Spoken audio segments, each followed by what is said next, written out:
લક્ષ્ય ન્યૂઝ, એક નજર, એક લક્ષ્ય.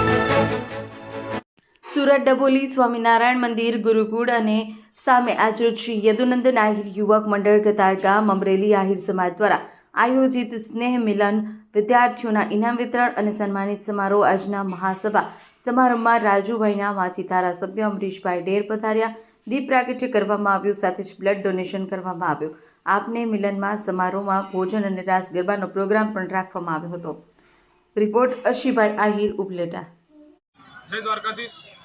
યદુનંદન આહિર યુવક મંડળ કતારગામ અમરોલી સમસ્ત આહિર સમાજ આયોજિત આજે 10મા સ્નેહ મિલન સમારોહનું આયોજન કરવામાં આવ્યું હતું.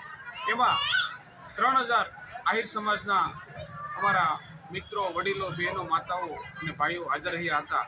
અને આ કાર્યક્રમની અંદર વિદ્યાર્થીઓનું ઇનામ વિતરણ કાર્યક્રમ, વડીલોનો સન્માન સમારોહ અને સમાજમાં એકતા અને સંગઠન કઈ રીતે વધારે મજબૂત થાય તે બાબતની ચર્ચા કરવામાં આવી. અને આજે રક્તદાન કેમ્પનું પણ આયોજન કરવામાં આવ્યું હતું. તો રક્તદાન બોટલની અંદર 100+ જેવું આહિર સમાજ દ્વારા રક્તદાન બોટલનું આયોજન કરવામાં આવ્યું. અને દ્વારકાધીશની કૃપાથી આ એકદમ સરસ મજાનો અમારો સ્નેહ મિલનનો કાર્યક્રમ સફળ થયો. અને અમરીશભાઈ ડેર પૂર્વ ધારાસભ્ય એ પણ અમારી આ કાર્યક્રમની અંદર ઉપસ્થિત રહ્યા, જેથી કરી અને સમાજના દરેક વ્યક્તિને, ભાઈઓ બહેનોને ખાસ ઉત્સાહથી આ કાર્યક્રમ નિહાળ્યો, માણ્યો. જય દ્વારકાધીશ.